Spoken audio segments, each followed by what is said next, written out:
Thank you so much, Jennifer, for taking the time to speak with me today. Oh, you're very welcome. Thanks for having me on the show. So for people at home who may not know you, or just tell me about Jennifer McCreath.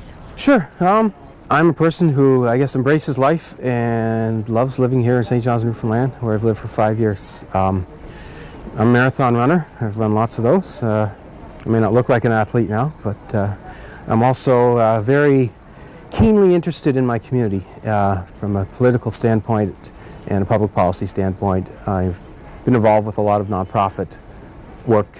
I guess the most obvious, who am I? The word transsexual is out there, and it's a label I know I'm stuck with forever. It's one I tend to embrace. It's not something I want to be just seen as, but I enjoy the opportunity to, I guess, just live a regular, normal life, if there is such a thing, and educate people about what this is and who I am as a person. So transsexual, you're a transsexual woman. Tell me, explain what that is. I feel I was born with a birth defect, a physical birth defect. I'm a woman. That's what my brain has told me, and I didn't have women parts. So when I realized exactly what this was and what the steps needed to happen, I went after it. I literally went through a physical, psychological, social, hormonal, and even surgical transition to become a female and live life as Jennifer. Mm-hmm. When was it that you knew who you were emotionally or psychologically wasn't what matched what you were physically?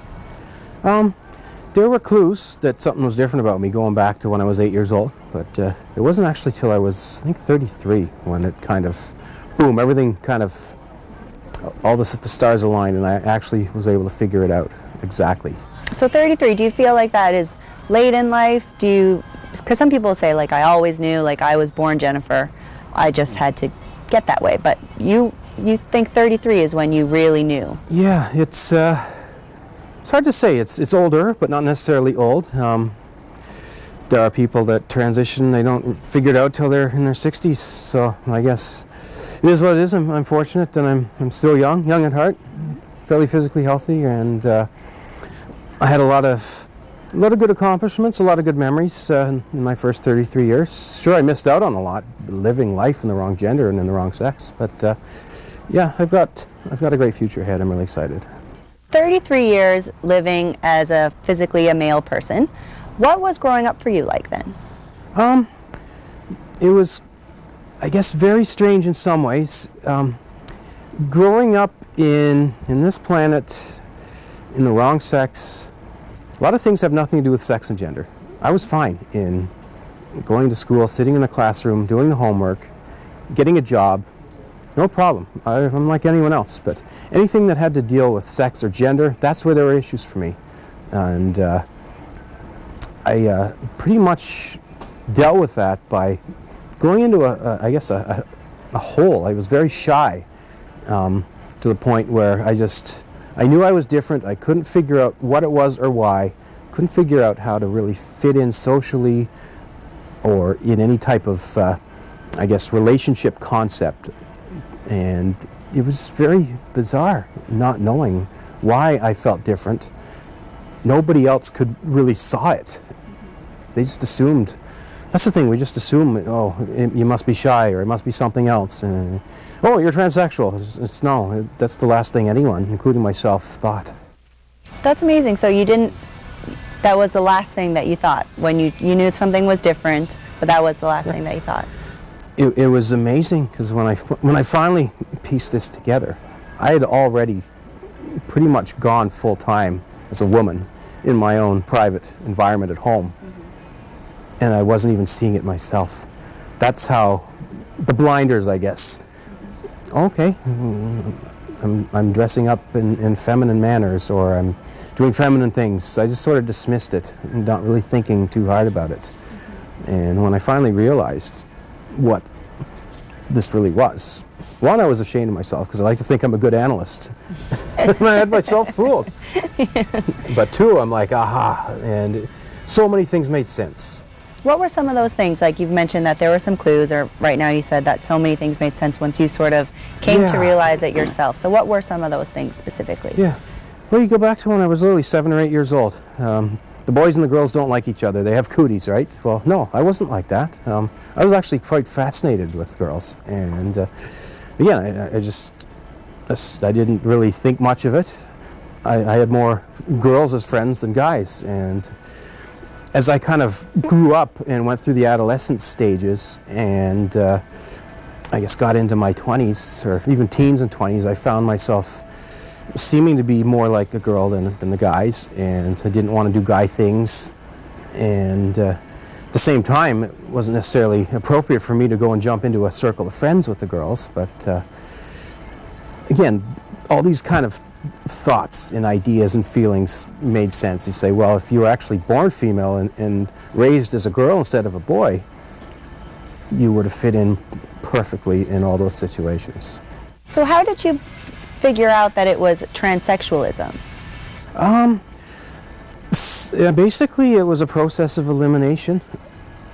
I did some research when I kind of knew I was onto something, and I guess I just read stories of so many others.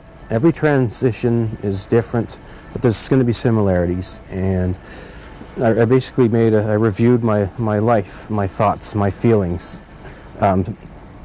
awkwardness in certain situations, and mapped it against what a transsexual is, and mapped it against being raised in the other gender and having the other anatomical sex.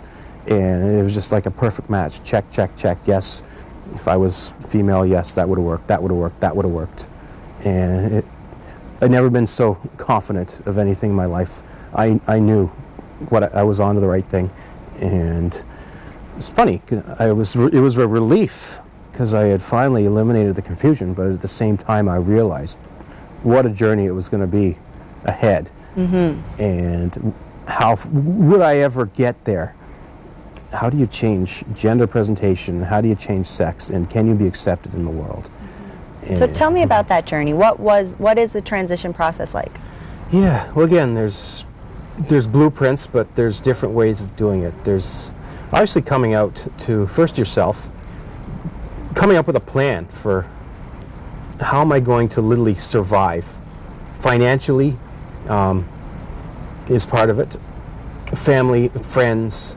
There's a healthcare, physical aspect of this. The first thing I did was sat down and made a plan, and I thought about all the issues I might face, tried to come up with how can I go into this with the least challenges, and made a list of all the people I'd have to tell, the order I wanted to tell them, the method I wanted to tell them, and then what resources would I need. Okay, gonna need a better job, so I started looking for a better job. I need to get in shape, so I took up running and lost 70 pounds in 6 months.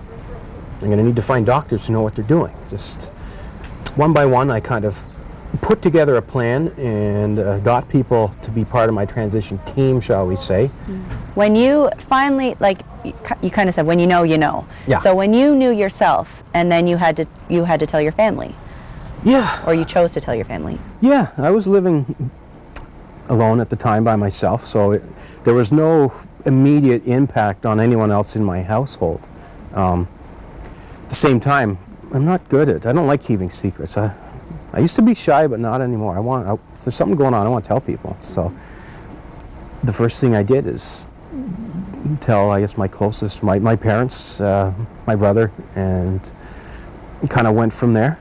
And it's kind of interesting because almost immediately after I told them, I got a job offer and had to move. So it was kind of interesting telling all of my friends at the same time I'm leaving, and meeting new people, and eventually telling them, finding how can I introduce them first to this mainlander.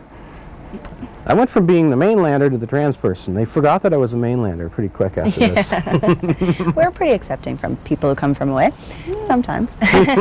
So when you say you were about 33 when you knew yourself. So when you told people who had known you, like your parents or your friends or whatever, what was their reaction? If you didn't know your whole life, did they know? Like what did they think? For the most part, complete surprise and shock and disbelief.